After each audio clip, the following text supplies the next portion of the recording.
Welcome back, everyone, and for those of you that have been following our 2019 coverage of the World Cup with these videos, I'd like to offer a very quick apology for the fact that I've been MIA for the last several key games. Definitely got some tweets thrown at me as, hey, Danny, where'd you go? Full disclosure, some personal stuff going on at home that made covering the action from Conti-Monsisk a little bit difficult, but all is well now, and so we are right back at it. And of course, the big game today was Maxime Vachier-Lagrave's tiebreak battle versus one of his best friends, Levon Aronian. These two guys are as close as it can get, possibly, for two of the world's most elite chess players who have to be enemies on the board on a regular basis. But they did throw down indeed, and we did have an exciting game. And with that, we are here to take a look at exactly what happened. We have an e4, e5 Italian game. I'm not going to spend too much time talking about this opening. I've done it many times. You can look it up, of course, other than to highlight the fact that it's just such a flexible weapon for white, and black isn't afraid to go into it either, because black is often also getting pretty good winning chances, right? It's very much a three-result position, which, when you're playing chess at the highest levels, you want options to outplay your opponent. You don't just want forced engine-prepared theory that leads to a draw, right? So again, the Italian remains very popular. C3 and D3 together are just very flexible moves. You look at approaches both on the center and the queen side, and of course the fact that black is getting mobility for his pieces, getting the king out of the center very quickly as well, makes this position just kind of an easy game and a no-brainer. Now, after castles, rook e1, bishop a7. This move is very popular. You're avoiding b4 coming with a tempo, as often b4 wants to be followed very quickly with b5. So black wants to have a little bit more of a reactionary possibility, right? When you don't allow b4 to come with tempo, that allows you to be in a little bit more in control when that forcing move does come in terms of how you want to deal with the incoming pawn advance. We'll talk about that theme a little bit more in this game as it happened, of course. After bishop a7, white often likes this move h3. It's a flexible move that both stops bishop and knight from occupying this square, which of course is keyed in terms of limiting black's options on the king side. h6, also a flexible response that you see very, very often. Knight b to d2. And here we get our first sort of, I guess, sign that we were going to have something a little bit different. The move rook to e8 that was played by Levon Aronian, rather than the move bishop e6, which was actually played by Danny Rensch with the black pieces against Maxime Vachier-Lagrave not too long ago in St. Louis at the Rapid and Blitz, and of course Sinkfield Cup that went down during the entire month of August.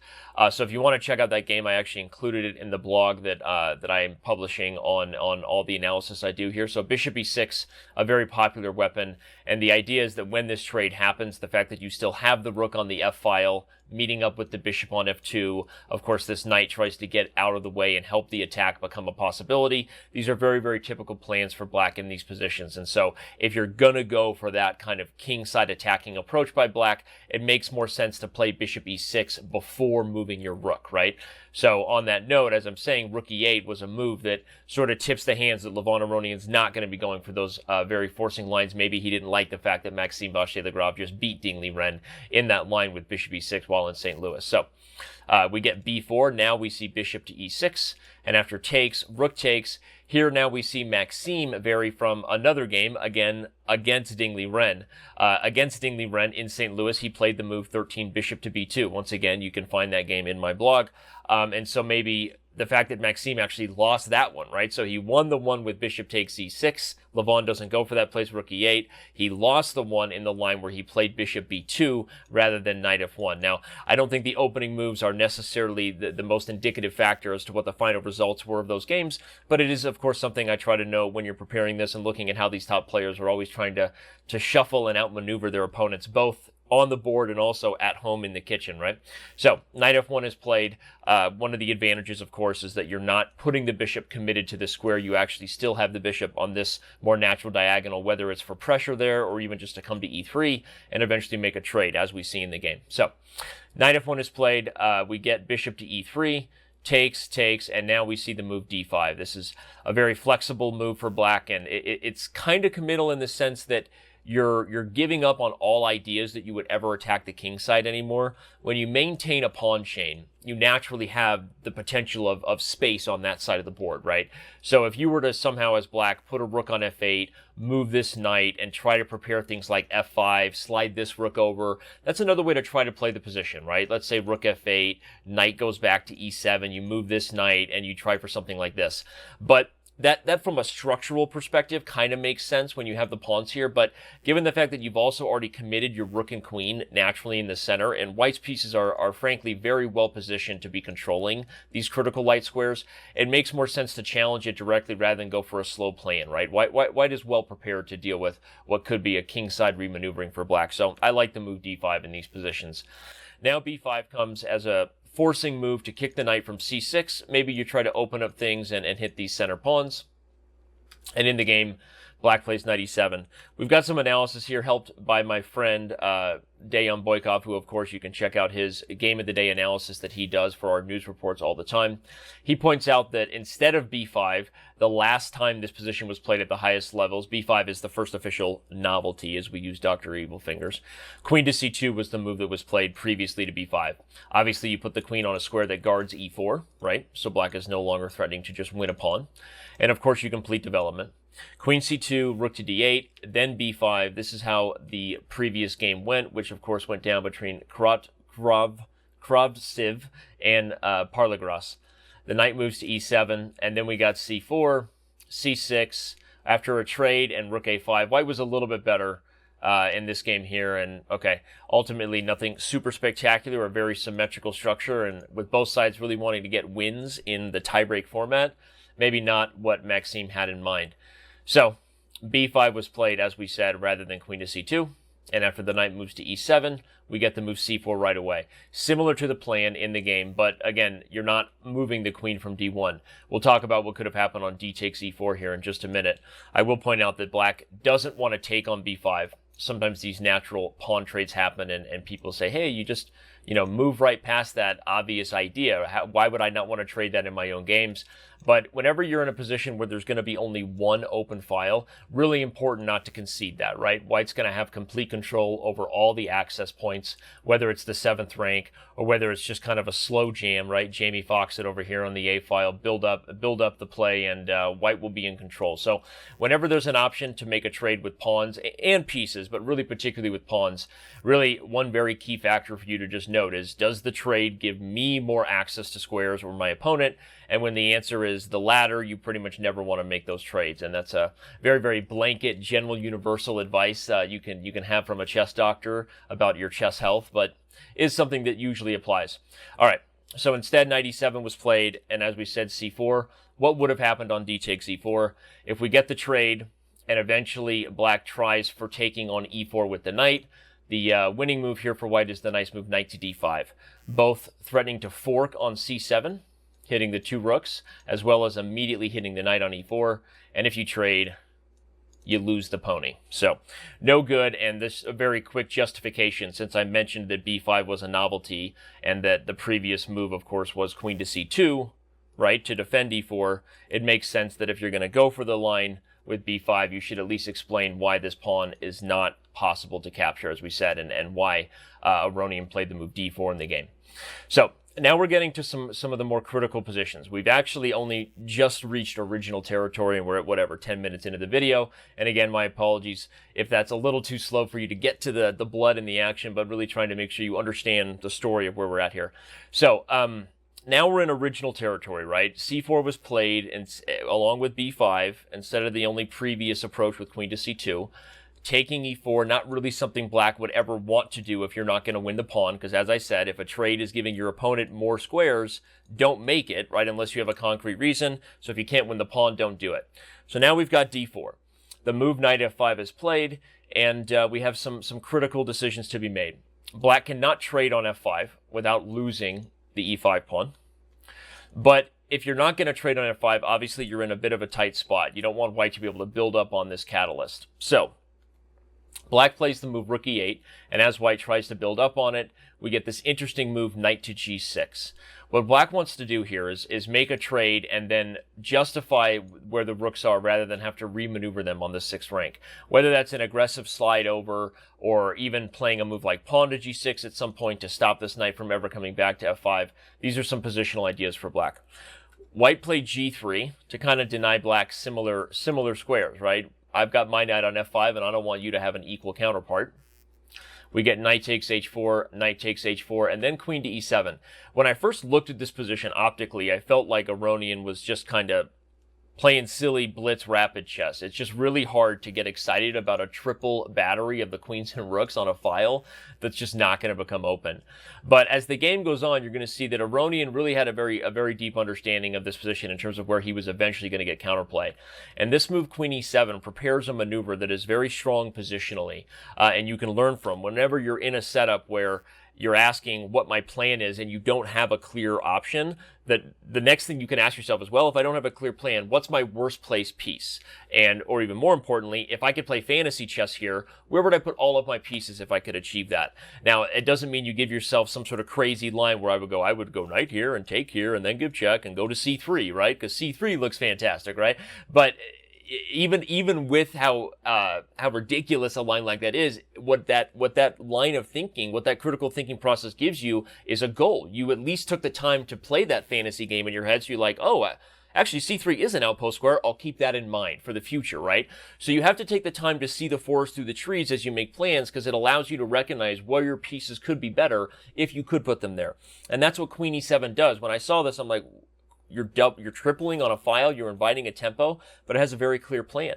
He wants to free the d7 square for the knight so that c5 can be used for the knight. It was just a simple recognition of where a much better square would be for this black pony, hitting d3 and really helping black to remaneuver everything. White plays queen a3, and here comes knight to c5. If Aronian really wanted to draw here, he could have traded and played a5. I made this note along with Dejan Bojkov's analysis, and it does show that Aronian really was the aggressor in this game, trying to send one of his good friends home, right, and repeat his 2017 World Cup action. For those of you who didn't get that memo, Levon Aronian beat Maxime Vachier-Lagrave in the World Cup final in 2017. So will the winner of this game ultimately go on to win the World Cup this year? We'll find out, right?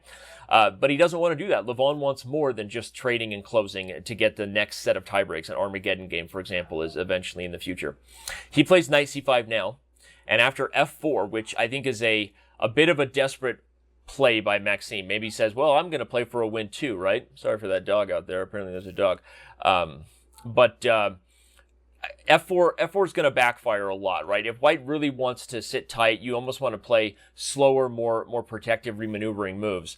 But I think Maxime was also saying, well, I'm playing for a win too, right?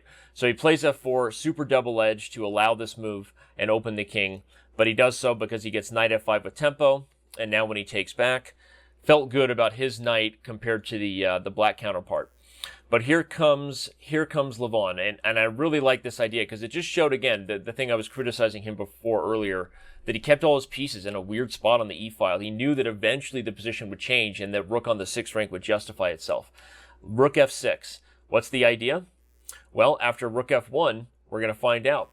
Rook takes f5. Levon Aronian sacrifices the exchange, and in pure Armenian chess fashion, right, to make the world champion Tigran Petrosian, his predecessor, proud.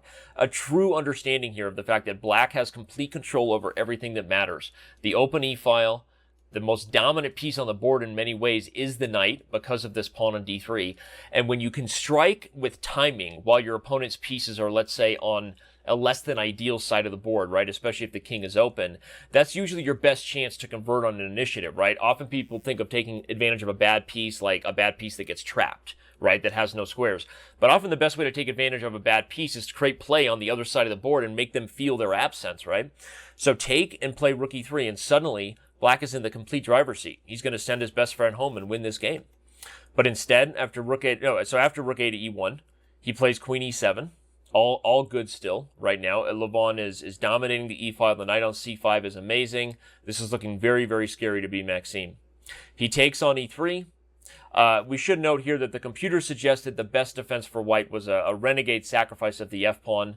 One line just to show is that if, for example, black decides not to take on f6 and plays queen e6 and takes the knight, the problem is that black will have nothing more than a draw in variations like this. He can trade into a rook ending where, despite having the active rook, probably it should be defensible for white. So that's the idea of f6, is to try to make the queen feel overwhelmed, right? She's trying to do things on the e-file and protect the knight, so f6 is trying to tear her attention away. But some analysis by Dejan Bojkov, again, shout out to him, proved that g takes f6 is actually just fine.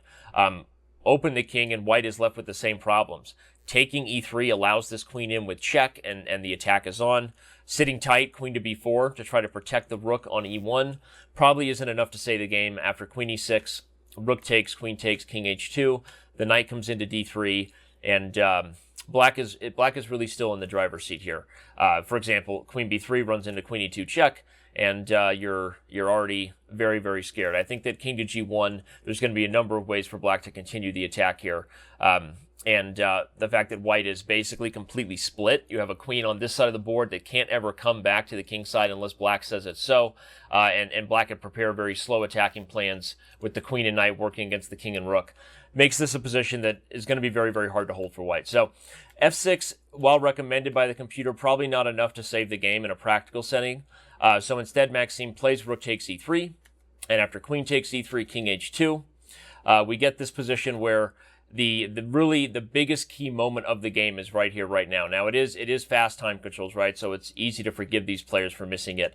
But if black was going to send his friend home and move on to the next round of the World Cup, there wasn't a better chance than right here with the move knight to e4, double exclam. Takes advantage of the fact that the d3 pawn is pinned to the queen, and immediately threatens mating ideas with queen to g3 check, the knight guarding it. There's a lot of analysis here. Again, you can check out the blog that combined both my work on this along with Dan Boykov's. I'll show a couple lines here. Let's say queen to b2. You can give check, take h3 with check. Note that there is no queen h2 because of f1. And after the move king to g1, the queen comes to e3, and eventually the knight will get in on the party here. Queen to g3 check, you take d3 with threats of knight to d2, along with the fact that you're threatening to win the rook right away. Something like rook e1, knight d2, and black's attack is just too good. In fact, in this position, there's really no way to stop queen h3 check, followed by knight f3 check. Note that ever putting a piece on g1 would make queen h3 even better than it was before, right? That's called Chekalina Lashlampa. So these are just some really good variations that show that black's compensation was amazing. Levon Aronian's idea here as black was brilliant to sacrifice the exchange.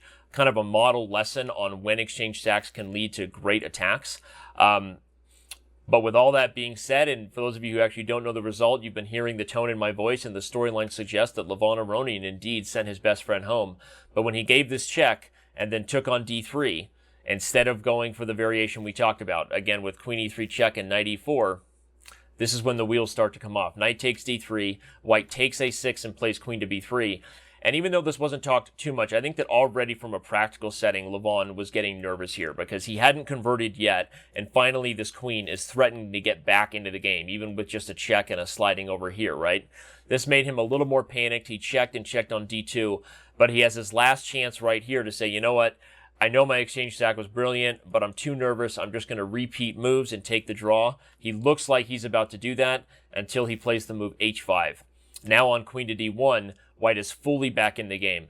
Really a big mistake, because if you were going to go for the idea of bringing in more pieces, things like h5 and h4, probably would have been better to do so when this queen was not threatening just an immediate re-entry into a very good defensive spot. So just from a practical perspective, the moment this queen comes to d1, if you were playing MVL's position here, you'd be taking a sigh of relief, right? My queen's on d1, it guards e2, it guards d2, I'm threatening to get the queens off the board, I might not lose this game after all. And unfortunately, sometimes the small mistake that comes is already a suggestion that we're about to see a big blunder, right? Because usually little mistakes do lead to big mistakes. Levon plays h4, already threatening queen g3, yes, it looks good, but just missing the very, very obviously forced move, rook f3. And now the queens will have to come off the board, because if the queen moves anywhere safely, the knight falls. This forced knight to b2, and the game instantly goes from a brilliant positional sacrifice for black, an exchange sack that could have been heard around the world, Armenian chess at its best, right? Shout out to Tigran Petrosian, right, our boy. And just like that, the entire game falls apart and the storyline flips. Maxime Vachier-Lagrave would be the one to send his best friend home and go on to convert this endgame very easily. Rook to d3, knight b2, he takes the pawn. I'll show the rest of the moves because it's interesting just to see the very clean technique, right? If you take c4, then c5 falls.